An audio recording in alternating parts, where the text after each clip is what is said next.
Hi guys, welcome to my channel. Guys, మనం chicken curry ఎలా తయారు చేసుకోవాలో చూద్దాము. ఒక బౌల్లో చికెన్ తీసుకోవాలి. అందులో గట్టి పెరుగు అయితే తీసుకోవాలి. మరియు దాంట్లో turmeric powder, red chilli powder వేసుకొని కొంచెం తగిన సాల్ట్ వేసుకొని ఈ విధంగా అయితే కలుపుకోవాలి. మొత్తం ఈ చికెన్కి మొత్తం పట్టే విధంగా మొత్తం కలిపేసుకోవాలి. ఇప్పుడు మనము ఆనియన్స్, అల్లం వెల్లుల్లి పేస్ట్ ఫ్రెష్ తీసుకోవాలి. గ్యాస్ పైన ప్యాన్ పెట్టి అందులో రెండు టేబుల్ స్పూన్ల ఆయిల్ వేసుకొని అందులో మనం మసాలా ఐటమ్స్ అన్నీ అందులో వేసుకోవాలి. వేసుకున్న తర్వాత మనం ఫ్రెష్గా రెడీ చేసుకున్న అల్లం వెల్లుల్లి పేస్ట్ని అయితే అందులో వేసుకోవాలి. స్మెల్ అయితే చాలా బాగుంటుంది. తర్వాత మనం ఆనియన్స్ వేసుకోవాలి.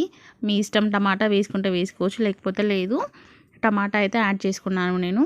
అందులోనే కొంచెం పసుపు వేసుకొని మొత్తం కలుపుకోవాలి. చూడండి, మళ్ళీ కలుపుకున్న తర్వాత అందులోనే కొంచెం కారం వేసుకోవాలి. వేసుకున్న తర్వాత మనం పక్కన పెట్టుకున్న చికెన్ని కూడా అందులో వేసుకొని మొత్తం మిశ్రమాన్ని అయితే ఈ విధంగా కలిపేసుకోవాలి. చూడండి, మన టేస్ట్కు తగినట్టు సాల్ట్ వేసుకోవాలి.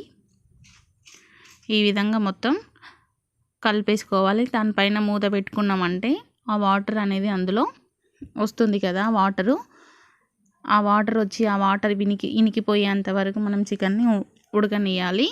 టేస్ట్కి తగ్గట్టు మనం సాల్ట్ అయితే ఫస్టే వేసుకున్నాం కదా. ఈ విధంగా 15 నిమిషాలు అయితే మూత పెట్టేసుకుంటామంటే చికెన్ కర్రీ రెడీ అవుతుంది.